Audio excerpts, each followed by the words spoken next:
የሚያውቁ ሰዎች እኮ ቲክቶክ ላይ አሉ። እንዴ ሲጀመር ትመሳሰላላችሁ። ዳጣዬ ፍቅረኛ ማቾች እንመስላለን አይደል? እንዴ በጣም መሆንና መምሰል ይለያያል። ደግሞ አባቴ ካየው ሊቆጣ ስለሚችል አይሆንም። ሜቢ በዚህ ምን አባትን ትፈራለህ እንዴ? አዎ እፈራዋለሁ። ምክንያቱም አባቴ ነው። ደግሞ ስላደግኩ ልጅነቴ ይቀየራል። አባትን መፍራት አለብህ አይደል? አዎ አባትን ከመፍራት በላይ ማክበር አለብሽ። አባቶችን ደግሞ ብቸኛው የሚያስደስታቸው ነገር መከበር ነው። አንቺም አባትሽ እንዲወድሽ ማክበር አለብሽ። ወንድ ልጅ ደግሞ በአጠቃላይ ክብሩን ይወዳል። እሺ አከብረዋለሁ። አባት አለሽ እንዴ? መጀመሪያም እኮ ለማክበር አባት ይኖርሽ ይገባል።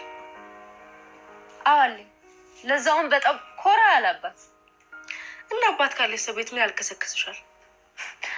አይ ኤቢ የሌለ እኮ ነው ደስ የምትይ። የሆነ የብርጋዴር ጦር አዛዥ ነው የምትመስይ። ምን ማለት? እንደዚህ አይባልም ኤቢ። ይባላል እባክሽ። እኔ የምልሽ ኤቢዬ ግን ዳጣ እዚህ ቤት ከመጣች በኋላ የቤት ድምቅ አላለሽ? ቆይ ለምንድን ነው አንቺ ስለ ዳጣ ማውራት የምትወጪው?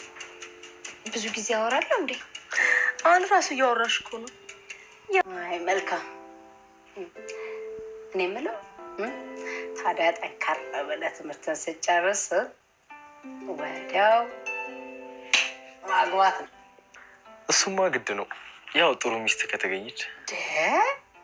ናታን ሩቅ መሄድ አያስፈልግም። አይንን ገለጥ አድርጎ አካባቢውን መቃኘት ነው ብለሽ ነው ማይ?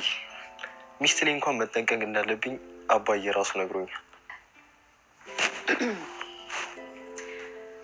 እሱስ ልክ ነህ ደረጀ።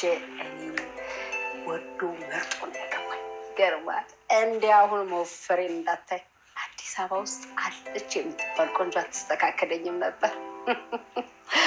አይ ጊዜ እውነት ነው። አባዬ አንቺን የመሰለች ሚስት በማግኘቱ ህይወቱ የተሳካ ሆኗል። ጥሩ ልጆችም ወልደሽለታል። አየናት። ሚስትነት ከዘራችን ነው። አንተም ታዲያ ሩቅ ማየት አይጠበቅብህም። እሺ፣ አረ ችግር የለውም። የምለው ከአቢጌል ጋር እንዴት ናችሁ? ከአቢጌል ጋር ደህና ነን። ኤቢ በጣም ጥሩ ልጅ ናት። በጣም እንጂ። ኤቢ በጣም ቆንጆ ቁም ነገረኛና ብልጣ ብልጥ ልጅ ነች። ወደፊት ራሱ ያለን ንብረት የምታስተዳድርልን እሷ ነች። እኛም እንግዲህ ከዚህ በኋላ ልጅ እምቢ ብሎናል። ያው ሁለቱ ነው ቀሩብን። አዎ ውሃም ጥሩ ልጅ ናት። ሰው ጥራ ቢሉት አሉ። ውሃ እኮ በቃ የአብርሃም በግ በላት። ተወልዳ እስከምታድግ ድረስ ጠባቂ የሚያስፈልጋት ልጅ እኮ ነች። አሁንማ ዳጣ መታላት የለ ውጭ ላይ ራሱ ማንም አይነካኝም ስትል ነበር። እሷን ስተዋት ሁሉ ነገሯ ደስ አይልም። ዳጣ እሷም እኮ ጥሩ ልጅ ናት። ልጅ ናታንዬ፣ ሴት ልጅ አላደል በቃ ሸፈን ባለባበሷም ኮራ መርጣ ስትለብስ እርክት ስትል ነው ደስ የምትለው። እሷ እኮ ክው ክው ክው ክው እንዳለሽ ነው። ምንም የተረጋጋ ቀልብ የላት። ከፈሷ የተጣላች አይደለች እንዴ? አለ አይደል? የዋህነቷ እብደቷ ደስ ይላል። ምኗም ደስ አይላል። እንደዚች አይነት ሴት እኮ ለሚስትነት አትሆንም ናት። አዎ እሱስ እውነት ነው እኮ።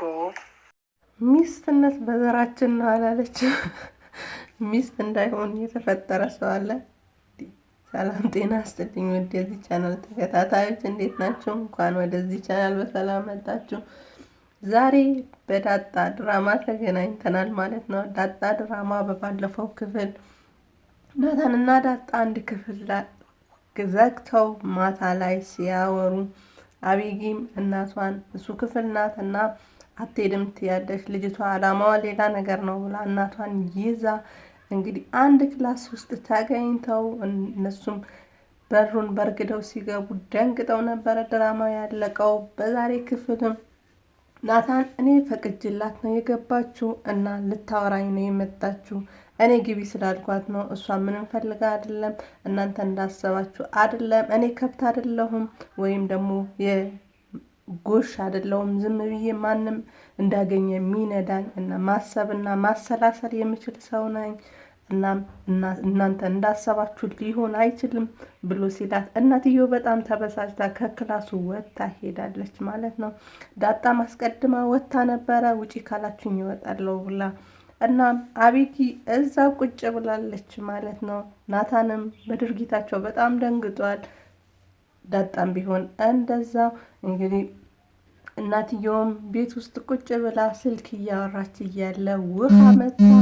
እግሯ ላይ ተኝታ ውሃ ስጪኝ ሰላምን ከምጠይቃት አንቺ ብታመጪልኝ ይሻላል ስትላት እስታይል ያራድዬ ልጅ ብላ አስደንግጣታለች ማለት ነው። ይህ ቋንቋ እንደምናውቀው የዳጣ ቋንቋ ነው በብዛት የምትጠቀመው ማለት ነው። እንግዲህ እናትየውም ቋንቋን አስለምዳታለች። ይሄ ነገር መጥፎ ነው፣ ልጄን እያበላሽብኝ ነው የሚል ነገር እንግዲህ ለአባትየው ነግረዋለች ማለት ነው። ልጅቷ ወደ ሌላ መስመር እየወሰደቻት ነው። እንግዲህ እንደዚህ ብላኛለች፣ የራድዬ ልጅ ብላኛለች ብሎ ስትላት ውሃ ምን በላች እንጂ ምን አወራች አይባልም። ውሃ ልታበላሻት አትችልም። እንደውም ወጣ ወጣ ብትል ይሻላል። እኛ ቤት ውስጥ ቆልፈንባት ነው እንደዚሁ ሞኛ ሞኝ ሆና የቀረችው እና ብዙ ነገር ታሳውቃታለች። ስለ እሷ አትጨነቂ፣ ባይሆን ትኩረትሽ ሁላ ወደ አቢጊ ጋር አድርጊ።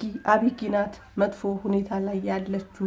እንግዲህ እሷ ብልጥ ነበረች፣ አስተዋይም ልጅ ነበረች። አሁን ላይ ግን እንደሱ አይነት ነገር እያየውባት አይደለም ብሎ ሲላት እሷ እንደውም አድጋለች ብለህ አንተ ትተሃታል፣ እናም ትቶኛል፣ አባቴ አይወደኝም ብላ እያሰበች ነው። አንተ ትኩረትህን አትቀንስባት እንደ ሌሎቹ ልጆች ብላ እያት ብላ ስትለው አባትየውም እንግዲህ ራሷ ከውሃ ጋር እያነጻጸረች እንዳይሆን ብሎ ሲላት አይ አይደለም፣ እሷ ራሷን የምታነጻጽረው ከዳጣ ጋር ነው። ዳጣን በጣም ይወዳታል፣ ትኩረት ይሰጣታል፣ ይዟት ይወጣል። እኔ ግን እንደሱ አይልም፣ አብሬክ ልውጣ ስለው ራሱ ፈቃደኛ አይሆንም እና አይወደኝም ብላ እያሰበች ነው። አንተ ትኩረት ስጣት ብለዋለች ማለት ነው። እሱም እንግዲህ ነገር ሙሉ ለሙሉ ባይቀበለውም እሺ ብሏታል ማለት ነው። እንግዲህ የሲሳይ ልጅ ስትለው የትኛዋ የሲሳይ ልጅ ናት ብሎ ደንግጧል ማለት ነው። ምክንያቱም እውነታው የሚያውቀው እሱ ነው፣ የራሱ ልጅ እንደሆነች የሚያውቀው እሱ ነው። ለእሷ ግን የሲሳይ ልጅ ብሏት ነበረ እና የሲሳይ ልጅ ስትለው በጣም ተደናግጧል ማለት ነው። ሰላምም እንግዲህ አቢጊ ትምህርት ቤት አልሄደችም ነበረ። መታ አቢጊ ምን ትፈልጊያለሽ ሻይ ቡና ብላ ስትጠይቃት እኔ ምንም አልፈልግም ስትላት አብራት ቁጭ ብላ ለምንድን ነው ከዳጣ ጋር የምትጣሉት? ለምንድን ነው ኢንተርማቲያት ማትወጃት ብላ ስትላት እኔ ለወዳት አልችልም፣ ባይሆን በአንድ ነገር አግዥኝ፣ ከዚህ ቤት አስማርረን እናስባርራት ብላ ስትላት እንግዲህ ሰላም ማስቀድማ ቤቱ እሷ ከመጣች በኋላ ደመቅ ብሏል። እናም ዳጣ በጣም ጥሩ ልጅ ናት፣ ጥሩ ስለሆነች ነው ሁሉም ሰው የተቀበላት ብላ ስትላት እቺ ልጅ ምን አስነክታችሁ ነው? ሁላችሁም እሷን ነው የምትወዱት፣ እኔ አትወዱኝም። ናታንም ቢሆን ውሃንም ወስዳታለች እና አንቺንም አባዬንም እናቴ ብቻ ናት እኔን የምትሰማኝ ብላለች ማለት ነው። አይ አይደለም፣ እኛ እንወድሻለን፣ ግን አንቺ እሷን የጣላሻት ምናልባት ናታንን ትወስድብኛለች ብለሽ ይሆናል። እሷ ግን እንደሱ አይነት ሀሳብ የላትም፣ ለእንደሱ አይነት ነገር ቦታም የላትም እና አንቺ ባይሆን እንድታግዝሽ ብታደርጊ ስትላት አይ አስመርረን እናስባራት፣ እኔ ብር ሰጥሻለሁ ብላ ስትላት እኔ ከአንቺ ብዙ ጊዜ ይበልጥሻለሁ፣ እንደዚህ አይነት ነገር እንደማላደርግ ማወቅ ነበረብሽ ብላ ታለች ማለት ነው። ሰላምም ልብስ ስታጥብ እንግዲህ ዳጣ ወንበር ይዛላት ሄዳ ላግዝሽ፣ እኔ በጣም ነው የምታሳዝኝ፣ ለምን አላግዝሽም ብላ ስትላት ሳሙናው እጅሽን ይቆራርጠዋል፣ እጅሽን ያበላሸዋል፣ ባይሆን ትንሽ ጊዜ ቁጭ በይ ብላ አውርታት እንግዲህ እንኳን ሳሙና አይደለም እኔ ጭቃ ላይ ተኝቻለሁ፣ እጄ ሊበላሽ አይችልም ብላታለች ማለት ነው። ለምን ብለሽ ነው ጭቃ ላይ የተኛሽው ብላ ስትጠይቃት ቤት ስላልነበረን ማደሪያ ስላልነበረን ብላታለች ማለት ነው። እንግዲህ ስለ ታሪክሽ አንድ ቀን ትነግሪኛለሽ ብላ ስትላት ደከመኝ ሰለቸኝ እንዳትይ፣ የኔ ታሪክ አንድ መጽሐፍ ይወጣዋል እና ብዙ ሰዓት ነው የሚወስድብሽ ብላ ስትላት እሺ ደስ ይለኛል፣ አይደክመኝም፣ እሰማሻለሁ ብላታለች ማለት ነው። እንግዲህ ታሪኳ ልትነግራት ተቀጣጥረዋል ማለት ነው። እና ውሃና ጓደኛዋ ውጪ ላይ ቁጭ ብለው እንግዲህ ዳጣ መጣችና ለምንድን ነው ውጪ ቁጭ ያላችሁት? ብላ ስትላቸው ፀሐይ ልንሞቅ ብለዋታል ማለት ነው። እንግዲህ የቤት ስራችሁ ሰርታችኋል ወይ? ውጪ መቀመጥ አልነበረባችሁ ማጥናት ነበረባችሁ ብላ እንደ ታላቅነቷ ተቆጥታታቸው እንግዲህ ዳጣን ውሃን ይዛት የድሮ ጓደኞቿ ልታስተዋውቃት ወስዳታለች ማለት ነው። አባትየውም እንግዲህ ምርመራውን ቶሎ መካሄድ አለበት። ምርመራውን ተካሂዶ አባቴ ሳትሆን ብትቀር እንግዲህ እኔ ድጋሚ መጎዳት አልፈልግም፣ ከዚህ በፊት የተጎዳሁት ይበቃኛል ብላ ስትለው እኔ ደመ ነፍሴ ነግሮኛል፣ አንቺና ውሃ መለየት እኮ አይቻልም፣ አንድ ናችሁ።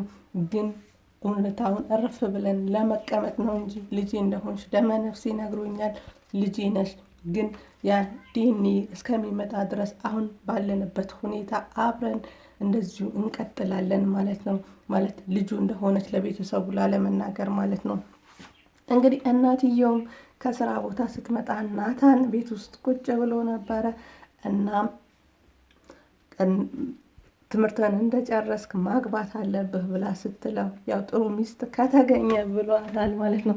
እሷም ሩቅ መሄድ አያስፈልግም፣ አካባቢህ ላይ ዞር ዞር ብለህ ማየት ይኖርብሃል ብላ እንግዲህ ቤት ውስጥ ያሉትን ነገሮች ስለ ራሷም ስለ ድሮ ያለውን ነገር ነግራው አቢጊ ላይ ትኩረት እንዲያደርግ ዳጣና ውሃ ግን እንደማይረቡ ዳጣ ቀልቀል ያለች ሰው እንደሆነች እናም ደግሞ ባለፈው የተፈጠረውን ነገር ገብቷታልና እሷ ላይ ትኩረቱ እንዳደረገ ገብቷታል ማለት ነው። እና እሷ ለሚስትነት አትሆንም፣ ባይሆን ሌሎቹ ላይ ትኩረት አድርግ ብለዋለች ማለት ነው። እሱ ግን እንደሱ አይነት እሷን የምትመራው ልጅ አይደለም፣ አስተዋይ ከእሷ በላይ አስተዋይ ልጅ ነው። እናም ልቡ ያረፈባት ዳጣ ናት ማለት ነው። እንግዲህ አቢጊ ማስቀድማ ለእናቷ ዳጣን አንድ ነገር አስቤያለሁ ስለ ዳጣ ብላት ነበረ። አባዬና ዳጣ ይመሳሰላሉ እና ውሃ ነው የምትመስለው የራሱ ልጅ ናት እና እኔ ደብቄ ዲኤንኤ ያስመረምራለሁ ብላ ስትላት አንቺ ያምሻል ወይ? ካመመሽ ጸበል ልውሰድሽ፣ እጅና እግርሽ አስሬ ጸበል ነው ምሰድሽ ብላት ነበረ። እሷም ደግሞ በማታ መቀሷን ይዛ የዳጣን ጸጉር ለመቁረጥ መኝታ ክፍሏ ገብታለች ማለት ነው። እንግዲህ ቆርጣም ወስዳለች።